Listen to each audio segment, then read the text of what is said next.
하리니 이는 그를 믿는 자마다 영생을 얻게 하려 하심이니라. 아멘. 네, 오늘은 요한복음 11번째 영적 상태를 인정함으로 하나님 나라를 보라입니다.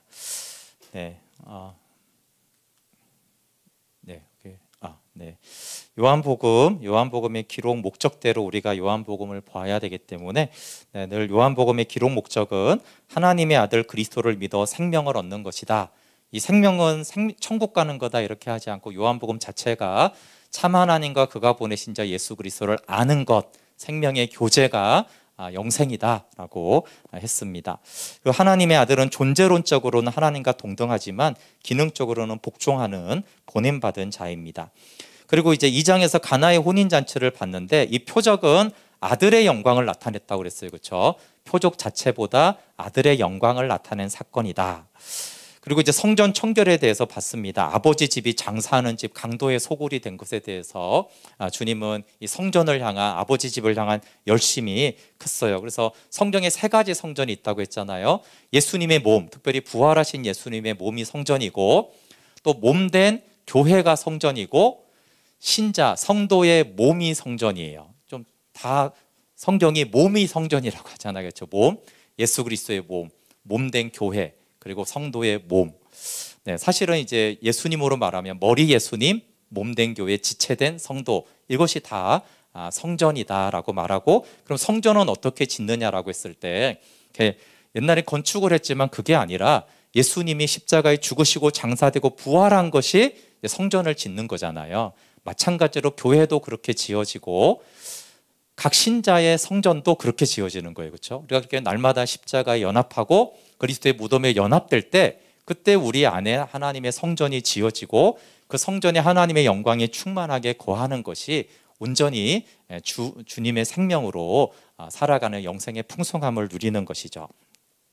네, 근데 이렇게 주님이 2장에서 쭉 표적을 여러 가지 더 표적을 행하셨는데 결론은 뭐냐면 표적을 따르지 말라는 거예요. 표적을 많이 행해 주시고는 표적을 따르지 말고 그리스도를 따르라가 2장의 결론이에요.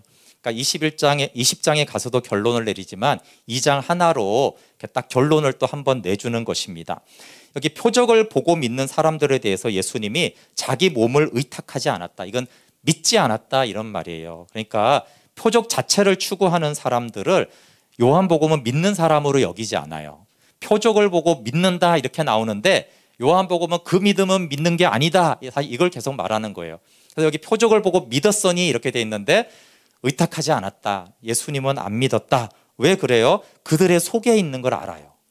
왜 주님을 따르는지 안단 말이에요. 그들은 하나님의 영광보다 사람의 영광을 끝까지 구하는 자들인 걸 알았기 때문에 그 믿음을 믿음으로 여기지 않았다라고 말하는 거예요.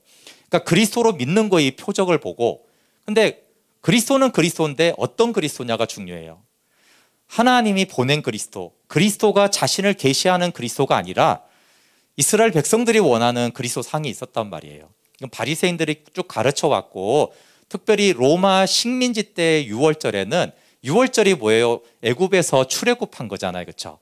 그러니까 모세처럼 해방하는 메시아를 기다리는 것이 그때 유대인들이 원했던 거예요.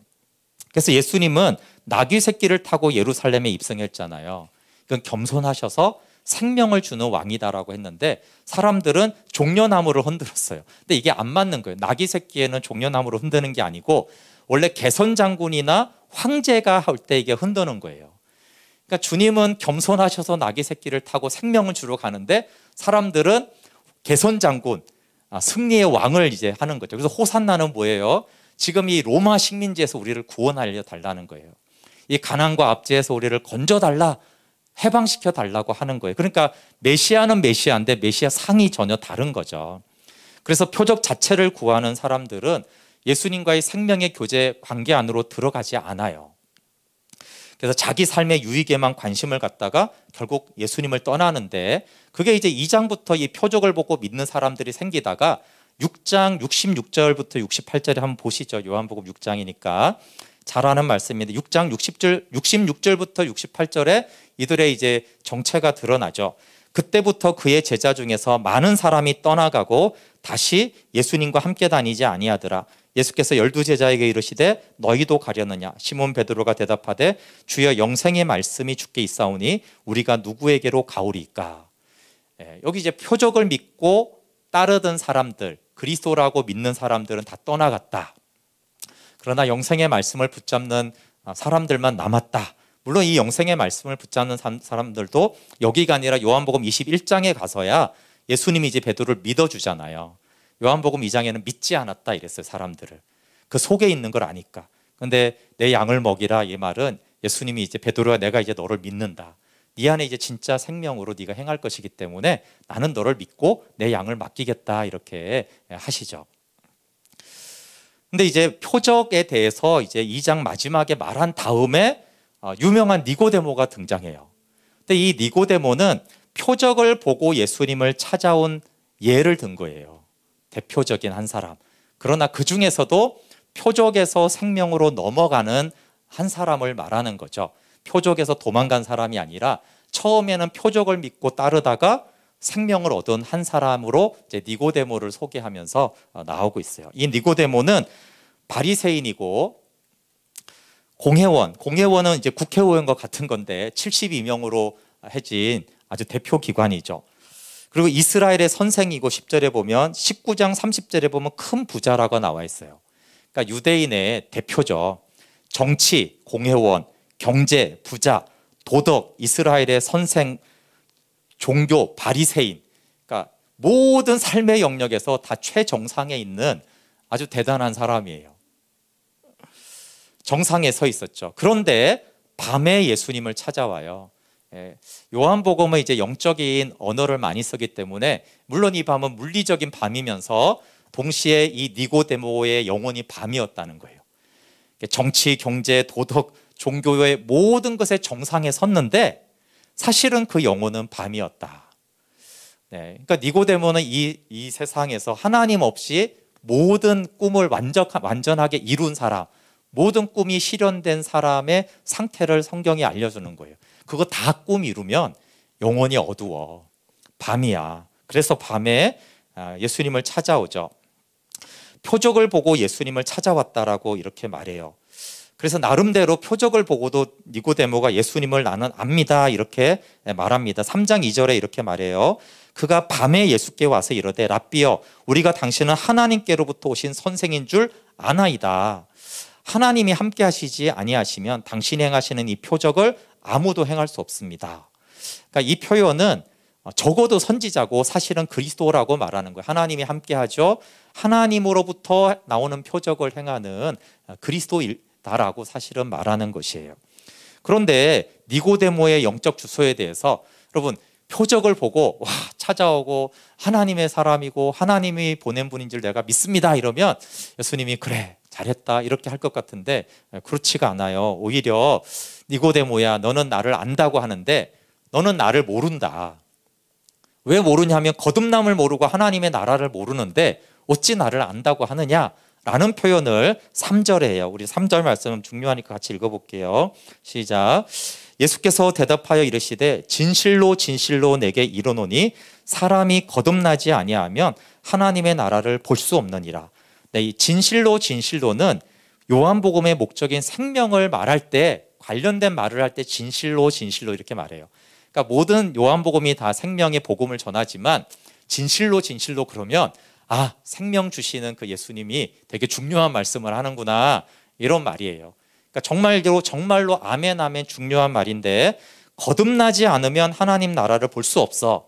그러니까 신앙의 핵심이 뭐라는 거예요? 표적을 경험하고 표적 신앙을 가지는 게 아니고 거듭나서 하나님 나라를 보는 거야. 근데 너는 거듭나지를 않았잖아. 그래서 하나님 나라를 보지 못했잖아. 네가 바리새인이고 공회원이고 이스라엘 선생이지만 거듭남을 모르고 하나님 나라를 보지 못하니까 너의 영적인 상태는 밤이다. 그리고 이제 요한복음 3장에서만 이 하나님 나라를 사용하고 공간복음에서는 하나님의 나라로 표현하는데 요한복음은 그걸 나머지 다 영생이라는 단어를 써요. 근데 왜 이제 그렇게 했을까 보면은 하나님 나라와 영생은 같은 뜻인데 하나님의 나라 그러면 하나님의 통치하는 왕국을 말하잖아요. 그러니까 두 가지로 생각하는데 이 땅에 임하는 하나님의 왕국 그러면 예수님이 말하는 그 영생의 교제를 생각하기보다는 이 땅의 로마로부터 독립하는 이 지상적인 왕국을 자꾸 생각한단 말이에요. 로마로부터 해방시켜주는 그 왕국을 자꾸 하나님의 나라로 생각하거나, 아니면 죽어서 가는 하나님 왕국, 거기도 하나님 나라잖아요. 이렇게 생각하는 오해가 있을 수 있기 때문에 요한은 의도적으로 하나님 나라를 여기는 쓰지만 그 외에는 다 영생, 생명이라는 단어로 대신 씁니다. 근데 같은 단어예요. 생명은 하나님의 통치를 받는 상태를 말합니다. 근데 이 자타가 공인하는 유대인 대표, 오늘날로 말하면 정말 모든 면에서 훌륭하고 존경받는 장로님이죠. 모든 면에서 존경받고 훌륭한, 성품까지 좋은 이 니고데모에게 너는 하나님의 사람이다 이렇게 하지 않고 거듭나야 된다. 그리고 하나님 나라를 봐야 돼. 너는 못 보잖아. 그래서 여러분, 우리의 믿음이 사실 니고데모를 보고 체크해야 되는 거예요. 나는 니고데모 수준인가, 그 이상인가. 성경 박사고 교사고 율법을 다 지키고 정말 착하고 부자고 지도자고 성경을 가르치고 표적을 보았지만 그럼에도 불구하고 하나님 나라는 못 들어갔구나. 근데 요한복음에서 생명 얻은 자는 이렇게 율법을 지키는 자가 아니라 예수 생명으로 하나님 나라를 보는 자예요. 골로새서 1장 13절에 그가 우리를 흑암의 권세에서 건져내사 그의 사랑의 아들의 나라, 하나님의 나라로 옮겼다 이렇게 말합니다.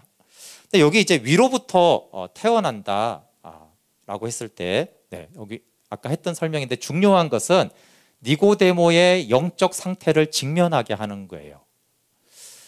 주님이 온유하시잖아요. 겸손하시고. 그럼에도 불구하고 니고데모야, 너의 영적인 상태를 직면해야 돼.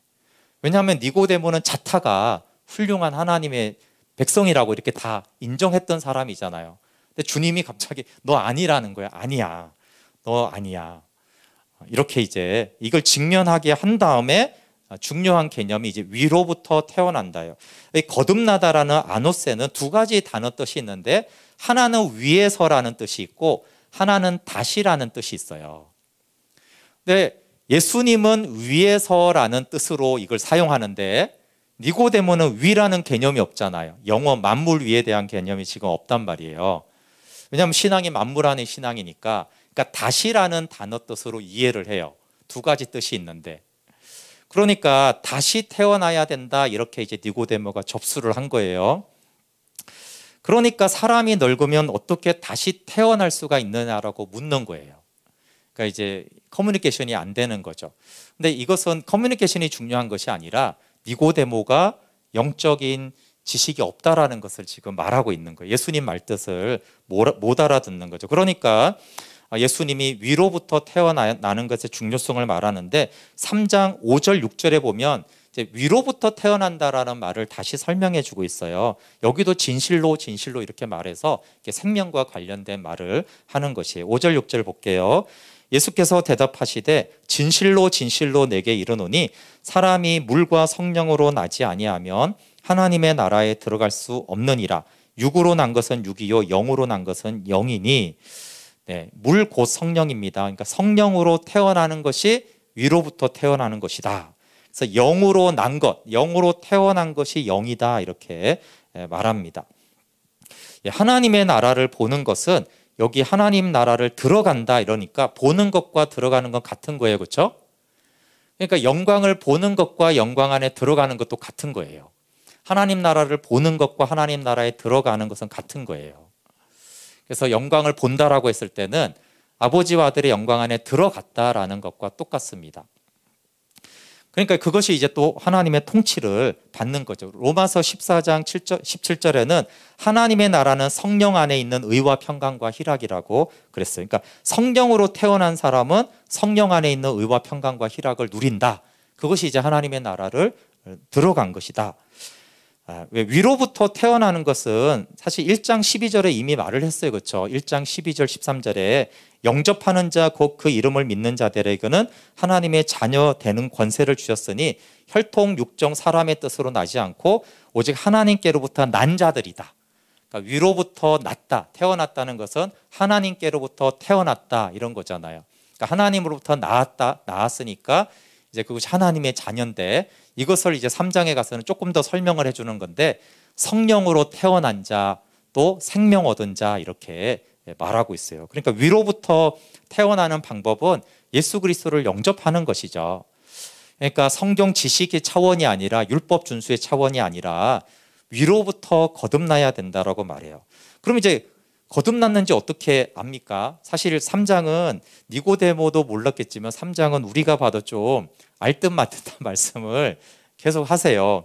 그러면 그 위로부터 거듭났다. 그럼 성령으로 거듭났다고 알려주니까 그럼 성령으로 도대체 나는 거는 뭐지? 이렇게 하니까 예수님이 설명을 해주십니다. 7절 8절 볼게요. 내가 내게 거듭나야 하겠다 하는 말을 위로부터 나야 한다는 말을 놀랍게 여기지 말라. 사실 놀라운 말이죠. 그렇지만 이제 진짜 언약 백성이면 놀랄 일이 아니라는 거죠. 8절 바람이 임으로 불매 내가 그 소리는 들어도 어디서 와서 어디로 가는지 알지 못하나니 성령으로 난 사람도 다 그러하니라. 그러니까 위로 태어나는 거는 바람이 어디로 와서 어디로 가는지 모르듯이 이성과 감정으로는 몰라요. 그러니까 니고데모가 지금 혈통적으로 유대인이고 바리새인이고 성경교사고 율법을 지키는 사람이잖아요. 근데 이런 것으로는 모른다는 거예요. 바람이 어디서부터 어디로 와서 하는지 모르듯이 그런 것으로는 모른다 이런 것이에요. 증거가 아니다. 근데 여기에는 이제 숨겨진 의도는 이런 거죠. 근데 바람은 모르잖아요. 그렇죠? 근데 바람의 방향을 우리가 항상 모르나요? 그게 아니라 바람의 방향은 알 수가 있어요. 바람이 갈대나 잎사귀나 물건에 부딪히면 그때 우리는 바람의 방향을 알아요. 그렇죠? 아, 바람이 일로 와서 일로 가는구나. 근데 바람만으로는 몰라요. 그러니까 바람에 의해 움직인 물체를 눈으로 확인하면 우리가 그 방향을 그때서야 알 수 있어요. 완전하게는 모르지만 그러니까 성령의 인도함을 받는 삶을 통해서 우리는 거듭나는 걸 위로부터 태어난 걸 알 수 있어요. 그러니까 입의 고백이나 종교 행위가 아니라 그 라이프 스타일을 보고 알 수 있는 거죠. 그러면 요한 시대, 요한복음을 쓰는 요한 시대는 거듭나는 것을 어떻게 확인했는지 아세요? 그때는 교회에 붙어 있느냐 아니냐가 테스트였어요. 왜 그러냐 하면 요한복음 전체는 유대교가 교회를 핍박해요. 믿는 유대인들. 그래서 다시 유대교로 돌아오라는 이 핍박이 많았어요. 그러니까 요한복음 9장에 가면은 눈뜬 소경이 있잖아요. 그러니까 출교의 위험에도 계속 그리스도를 믿고 따르잖아요. 그러니까 출교의 위험이 있어도 나는 교회를 떠나지 않겠다. 이게 이제 테스트인 거예요. 테스트. 그러니까 바람이 불도 모르는데 네가 그렇게 그리스도를 따르는 걸 보니까 너는 진짜구나. 위로부터 거듭난 사람이구나. 이런 거예요. 그리고 요한일서 2장 19절에는 교회에서 나간 사람에 대해서 이렇게 말해요. 그들은 처음부터 붙어 있지 않았음이 판별된 것, 증명된 것이다. 처음부터 진짜 믿는 게 아니었다. 이렇게 이제 말을 해요. 그 요한복음 17장 3절은 조금 더 보편적으로 요한의 그 시대 상황에서는 교회에 붙어 있느냐 떠나냐가 이제 진짜 생명이냐 없느냐의 테스트 기준이었고 영원한 진리로서는 당연히 17장 3절이에요. 하나님과 아들과의 생명의 교제가 있는가? 그 영광을 보는가? 그렇다면 그것은 위로부터 거듭난 사람인 것이죠. 15장으로 말하면은 그리스도의 사랑 안에 거함으로 생명의 열매가 있는가 없는가가 이제 진짜 거듭난지에 대한 확증입니다. 근데 예수님이 무슨 말씀을 하시는지 니고데모는 도무지 알아들을 수 없어요. 그래서 니고데모는 다시 질문을 합니다. 우리 9절 볼게요. 9절이 사실은 아무것도 아닌 것 같지만 되게 중요합니다. 니고데모가 대답하여 이르되 어찌 그러한 일이 있을 수 있나이까? 모르면 니고데모처럼 정직하게 물어봐야 됩니다. 그거 잘 모르겠습니다. 잘 못 알아듣겠습니다. 어떻게 그렇게 됩니까? 이래야 됩니다. 근데 우리가 이래야 돼요. 근데 우리는 잘 모르고 여러분 이렇게 3장을 읽어보시면 이해가 되십니까? 사실은 3장을 읽어보면 이해가 잘 안 돼요. 그럼 잘 모르겠는데 나도 니고데모만 모르는 게 아닌데 이래야 되는데 우리는 많이 아는 척을 해요. 사실은 탁월한 지식가와 훈련을 많이 받을수록 더 아는 척을 하는데, 사실 니고데모는 유대교에서 최고 위층에 있는 학자요 선생이에요. 근데 그렇게 똑똑하고 많이 배우고 가르치는 사람이 하나도 못 알아듣겠다라고, 어떻게 그렇습니까? 라고 하기가 사실 쉬운 일이 아니에요. 그런데 니고데모는 잘 모르겠습니다라고 정직하게, 그리고 물어봐요. 정직해야지 하나님을 만납니다. 잘 모르겠다라고 얘기해요. 예수님이 그런데도 계속 책망을 하세요. 10절에 보시면 예수께서 그에게 대답하여 이르시되 너는 이스라엘의 선생으로서 이러한 것들을 알지 못하느냐. 아니, 너는 성경을 가르치는 백성들의 지도자와 선생인데 어떻게 그걸 모르느냐, 이렇게 책망을 하시죠.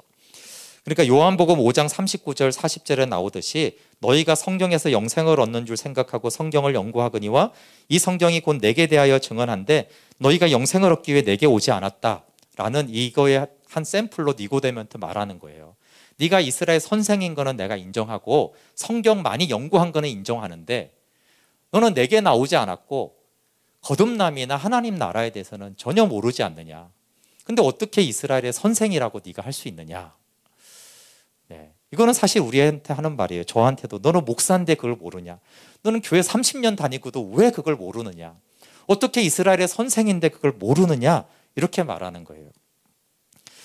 근데 우리는 니고데모가 모른 이것을 아는가 하는 거예요. 아는가. 생명을 얻고 그 생명으로 사는 것, 그게 위로부터 태어나서 하나님 나라 보는 거잖아요. 네. 그럼 우리는 아는가? 우리가 알면 요한은 이걸 기록하지 않았을 거예요. 제 말은 요한 시대 때 많은 교회 안에 있는 성도들이 이걸 몰랐어요. 지금 니고데모한테만 하는 말이 아니잖아요, 그렇죠? 내가 이것을 기록한 것은 너희를 위해서, 지금 우리를 위해서 기록하는 거예요. 니고데모가 몰랐다라면 너희들도 잘 생각해 봐라. 그의 학식과 인품과 성경 지식과 티칭과 그 모든 도덕적인 높은 기준에서도 그가 하나님 나라와 위로부터의 그 생명은 몰랐어.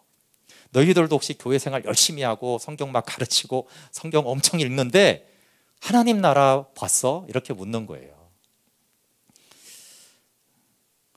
성경 지식과 말씀 준수를 넘어서 예수 생명으로 사는 것. 근데 이게 마땅히 알아야 되는데 오늘날에도 생명과 주의 영광을 모르는 사람들이 너무나 많죠.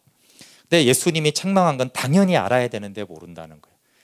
그러니까 예수님을 믿는 사람이 예수 생명을 알고 그의 나라를 들어가서 영광을 보는 것은 당연하다라는 거예요. 근데 생명을 얻고 누리려면 먼저 나의 영적인 어두움을 인지해야 돼요. 이게 니고데모를 통해서 우리에게 하는 말씀이에요. 모든 것을 알고 있고 가르치고 있는 믿는다고 나온 니고데모에게 예수님이 너는 모른다는 거예요. 너는 생명과 하나님 나라를 몰라. 이게 예수님의 가르침의 첫 번째예요. 이게 너무 중요합니다. 우리가 안다라고 하는 것 때문에 모르는 게 너무 많다는 거예요. 나의 영적인 어둠, 영적인 무지와 생명 없음을 근데 니고데모가 인정하는 거예요. 만약에 이걸 인정 안 했으면 니고데모는 생명을 몰라요. 근데 니고데모가 못 알아듣지만 정직하고 겸손해요. 그리고 자신의 무지를 인정해요. 그러니까 이제 이 니고데모는 3장에 등장했다가 어디에서 이제 예수님을 믿는 진짜 참 제자로 인정받냐 하면 19장 39절에 가서야 니고데모가 하나님 나라를 보는 자로 나와요. 그거에 대한 예로 일찍이 예수께 밤에 찾아왔던 니고데모도 3장의 그 니고데모가 몰약과 침량 섞은 것을 100리터쯤 가지고 왔더라. 그러니까 십자가와 죽음 앞에서 니고데모는 예수님의 장례에 참여하거든요. 그러니까 여기서 이제 니고데모가 진짜가 되었다라는 게 나와요. 그래서 이제 한 번에 변화되는 사람도 나오지만 한 번에 안 변하는 사람들은 니고데모가 많은 위로가 되죠. 이 3장에 나왔다가 19장 마지막 절에 가서야 이제 드디어 생명을 알고 하나님 나라를 보는 사람이 되었어요. 그렇지만 3장에서는 니고데모의 이 겸손한 태도, 책망을 받고 내가 영적인 어둠이구나, 내가 하나님 나라 모르는구나, 이걸 이제 인지한 것에서부터 니고데모의 새로운 영적인 여정이 시작을 하는 거죠. 말씀을 듣는 태도가 예수님을 먼저 찾아왔고 정직하게 질문했어요. 네. 서론을 별로 얘기 안 했지만 여러분, 이 니고데모가 일단 공회원이고 지도자고 바리새인인데 나사렛의 저 시골뜨기에서 지금 아직 2장 지났어요. 그렇죠? 이 나사렛 예수를 찾아오는 거는 대단한 겸손이고 정직한 거예요. 이게 지금 바리새인들이나 공회원들한테 알려지면 난처하죠. 아이 바보야 막 이러면서 막 손가락질 받을 일이에요. 근데 찾아오죠. 그리고 나는 선생이라고 예수님하고 이렇게 담론을 하지 않아요. 질문을 해요. 질문을. 그 예수님이 책망해도 그거를 그냥 인정합니다. 그리고 생명 없음을 인정해요. 그리고 어떻게 거듭나는 것인지, 어떻게 영으로 태어나는지, 그러니까 예수님이 알려줘요. 자, 우리가 잘 아는 요한복음 3장 13절부터 15절이 이제 이 당신의 영적인 무지를 인정한 니고데모에게 한 복음이에요. 너무나 유명한 말씀이죠. 네, 우리 한번 같이 3장 13절에서 15절 한번 읽어볼게요. 시작. 하늘에서 내려온 자, 곧 인자 외에는 하늘에 올라간 자가 없느니라. 모세가 광야에서 뱀을 든 것 같이 인자도 들려야 하리니 이는 그를 믿는 자마다 영생을 얻게 하려 하심이니라. 네, 우리가 잘 아는 복음의 핵심이에요. 근데 우리의 문제는 뭐냐면 복음이 너무 뻔하게 들리는 게 문제예요. 근데 원래 이 학문을 이렇게 하는 사람들의 말에 의하면 어리석은 자들은 누구냐 하면요, 너무나 탁월한 통찰을 당연하게 듣는 거예요. 이해가 되십니까? 원래 대가들은 너무나 뻔한 걸 말하는 사람이에요. 근데 그 뻔한 걸 아무도 말을 못 하는데 대가들은 그 뻔한 걸 말을 하는 거예요. 그럼 그 단순한 거를 이야 대단한 통찰이다 이렇게 알아들어야 되는데 그거 당연한 거 아니야? 이러면 이제 무지한 거죠. 사실은 복음은 복잡하지 않아요. 근데 문제는 이게 엄청난 진리고 통찰인데 그거 당연하지 이렇게 이제 하는 것이 사실 우리가 복음을 잘 모르는 거죠. 이 3장 13절부터 15장이 어떠한 문맥에서 나왔는지를 알아야 된다는 거예요. 정말로 탁월하고 성경에 대해서 박사고 모르는 게 없고 가르치고 존경받는 그 니고데모가 책망받고 겸손하게 된 후에 알려준 복음이라는 거예요. 그러니까 찾아오자마자 예수님이 이 말을 한 게 아닌 거예요. 그러니까 우리가 그냥 아무 생각 없이 이 복음을 들어서는 복음이 안 들린다는 거예요. 그 니고데모의 그 삶에서 이 모든 이 복음을 듣기까지 우리는 그 여정이 있는가를 먼저 사실은 생각해야 돼요. 네, 어쨌든 예수님이 이제 복음을 알려줄 때 인자가 누구인지 그 기원을 밝혔어요. 13절에 하늘에서 내려온 자 곧 인자 외에는 하늘에 올라간 자가 없다. 하늘에서 내려온 자, 하늘에 속한 분이라는 거죠. 인자는 하늘과 땅의 사다리라고 했고 하늘에 올라간 자는 거듭난 자와 함께 하늘에 올라간 분이에요. 예수님만 하늘에 올라간 게 아니죠. 에베소서 2장 5절 6절에 보면 허물로 죽은 우리를 그리스도와 함께 살리셨고 또 함께 일으키사 함께 부활하사 그리스도 예수 안에서 함께 하늘에 앉히시니, 그러니까 거듭난 자는, 생명 있는 자는 지금 그리스도 예수 안에서 하늘에 앉아 있다라는 거예요. 이것은 요한복음 14장 3절에 예수님이 우리를 영접했고 그렇기 때문에 우리가 예수님 안에 있기 때문에 하늘에 올라간 자 예수님 안에, 그 하늘에 있는 예수님 안에 우리도 있기 때문에, 그래서 그 하늘에 계신 그리스도 안에서 우리는 하늘에 속했고 그리스도 우편에서 통치하는 자로 있다라고 말씀하세요. 근데 이 진리는 이스라엘의 선생인 니고데모가 몰랐고 놀랍게 여겼어요. 그래서 복음은 당연한 게 아니라 놀랍고 신비한 것입니다. 그리고 니고데모가 예수님이 하늘에 속한 자인 것을 알아야 된다라는 거예요. 14절 15절을 보면 십자가와 영생에 대한 관계를 말합니다. 인자도 들려야 하리니, 이것은 이제 예수님의 메시아적 사역이죠. 십자가에 죽으시고 장사되고 부활한 것이고 그것을 믿는 자마다 영생을 얻어요. 영생 얻는 거에 대해서 메시지가 복잡하지 않아요. 복음을 믿으면 생명을 얻습니다. 영생을 얻는 것은 이렇게 쉬워요. 그런데 왜 니고데모는 몰랐을까요? 또 우리는 왜 그렇게 하나님 나라를 들어가서 사는 것이 어려울까요? 그럼 예수님이 생명 얻는 게 어려우면 이걸 길고 자세하게 얘기해 줘야 되는데 복음의 메시지는 단순해요. 근데 더 많은 분량을 어디다 쓴다고요? 1절부터 니고데모의 상태에 대해서 성경은 많이 기록하고 복음은 간단하게 말을 해요. 이게 뭘 말하겠어요? 진짜 어려운 거는 우리가 복음이 어려운 게 아니고 우리의 마음이 완악한 거, 우리가 영적인 어둠인 것을 알고 인정하고 겸손하게 되는 게 어렵다는 거예요. 니고데모가 예수님 앞에 겸손하게 복음을 듣는 그 마음이 준비되는 게 어려웠던 거예요. 그래서 니고데모가 여기까지 된 것도 아주 어려웠는데 그 이후에도 1절부터 쫙 해서 하는 게 뭐냐면 니고데모의 그 마음이 준비되기가 어렵다는 거예요. 착각을 벗어나야 되죠. 책망을 받아야 되죠.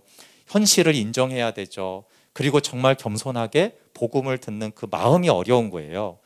그래서 이 지위와 학식과 율법 준수 이 모든 것을 니고데모가 다 버리고 주님 저는 아무것도 모릅니다 라고 이런 태도로 배우는 이게 어려운 거죠. 동료 공회원들의 그런 시기와 그 바보 비난을 다 감수하는 그런 게 어려운 거예요. 그래서 우리가 복음을 통해 생명의 교제가 사실 어렵습니다. 왜 어렵냐면 복음이 어려운 게 아니에요. 복음도 쉽고 생명도 쉬운데 어려운 거는 내 교만이 어려워요. 교만이 생명의 교제를 자꾸 방해하거든요. 근데 우리는 내 교만이 얼마나 이 처리되기가 어려운 줄 모르고 자꾸 복음이 어렵고 생명의 교제가 어렵다는 거예요. 우리의 교만이 무너지고 처리가 되면 복음을 믿고 생명의 교제를 하는 건 사실 쉬운 거예요. 그러니까 이 훌륭한 니고데모가 바로 믿고 생명을 누리지 못하고 시간이 많이 걸려요. 복음 때문에 그런 게 아니라 니고데모가 정말 이 복음을 받아들일 그 마음의 토양이 준비되기까지 정말 공회원으로서의 그 모든, 왜냐하면 이때는 밤에 왔잖아요. 근데 19장에 가면 어떻게 해요? 공회원들이 다 알아도 바리새인들 다 눈에 보는 데서 예수님 장례를 치러요. 이제 비난받고 욕먹고 그거 다 괜찮아 나는 예수님을 나는 믿고 따르겠어. 근데 3장까지는 아직 그런 상태는 아니에요. 비록 겸손하고 이런 많은 존경받을 태도가 있지만 아직은 밤에 몰래 아무도 모르게 공회원 자존심 지키고 좀 바리새인 이런 거 지켜야 되잖아요. 그렇죠?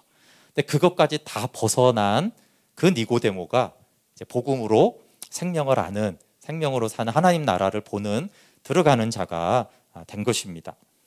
예, 니고데모를 통한 요한의 메시지는 간단합니다. 3장만이 아니고 2장부터 마찬가지예요. 너는 믿는다라고 하는데 포도주가 떨어진 혼인잔치 아니냐. 믿는다는 혼인잔치라는 신자의 형태는 있는데 거기에 핵심인 포도주가 있느냐라고 2장은 묻는 거예요. 생명이 있느냐.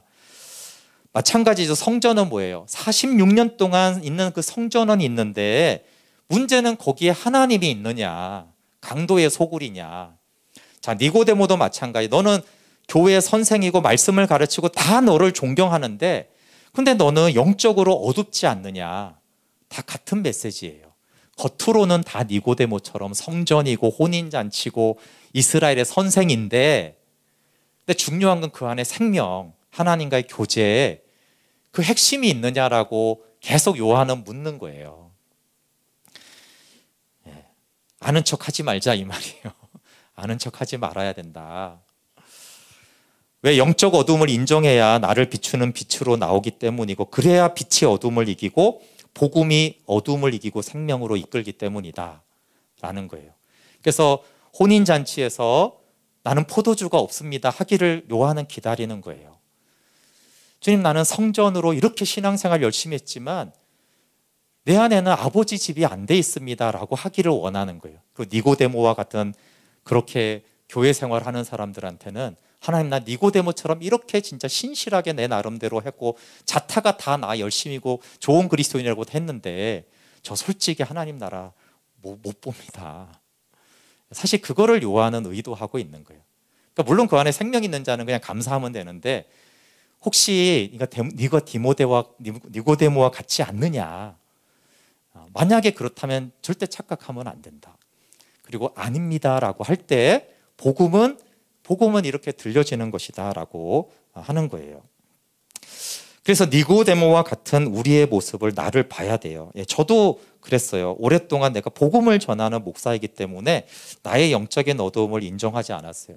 예전에 설교 때 말했지만 내가 복음을 안다라고 생각했는데 그게 아니라 지금 니고데모처럼 하나님 나라를 봐야 된다. 생명의 교제와 영광을 봐야 된다. 영광 안에 들어가야 된다라고 하나님 저한테 말하니까 니고데모처럼 내가 잘 모르겠는 거예요. 십자가가 어떻게 되고 우리가 어떻게 죄사함 받았고 복음은 내가 아는데 니고데모처럼 주님이 지금 그런 걸 묻는 게 아니잖아요. 너 하나님 나라에 들어갔어? 갑자기 이제 너는 아버지와 아들의 영광 안에 거하느냐? 그거는 또 뭐지? 잘 모르겠는 거죠. 그러니까 내가 잘 모르는구나.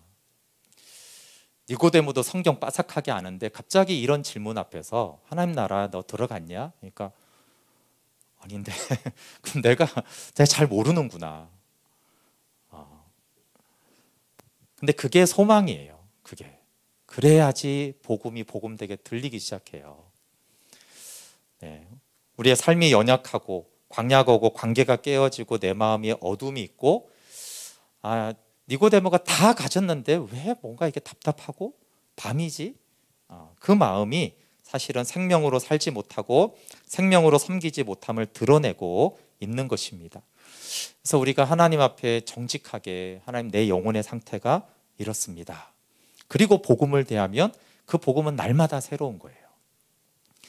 날마다 같은 메시지지만 내 영혼의 상태를 하나님 앞에 정직하게 체크하고 보면 그 십자가에서 나타난 하나님의 인자와 사랑과 죄사함과 생명은 날마다 새로운 것이거든요. 그렇게 우리가 하나님이 찾아오셨기 때문에 요한복음 3장에서는 니고데모처럼 하나님께 나오라는 거예요. 모르는데 아는 척 하지 말고 몰라도 가만히 있고 그러지 말고 찾아와라. 질문해라. 모름을 인정해라. 그리고 복음을 들어라. 그것입니다.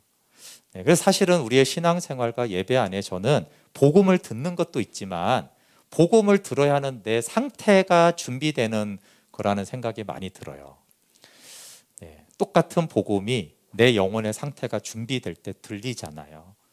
그것이 이제 니고데모를 통해서 요한이 우리에게 하는 말입니다. 그래서 결론은 15장까지 이렇게 중에서 앞에 대다수의 내용은 복음이 아니라 복음을 선포하기 전에 니고데모와의 대화, 마음 상태, 니고데모의 영적인 인식, 정직함, 다 이런 내용에 대한 말씀이고 그게 됐다고 생각하니까 예수님이 복음을 선포해 주세요. 그러니까 우리가 복음만 들으려고 하면 안 되고 복음을 듣기 전에 나는 어떤가? 나 예수님 찾아왔고 모른다고 하고 정직하고 겸손하고 이런 내 마음이 준비되도록 하는 것도 함께 기도해야 됩니다.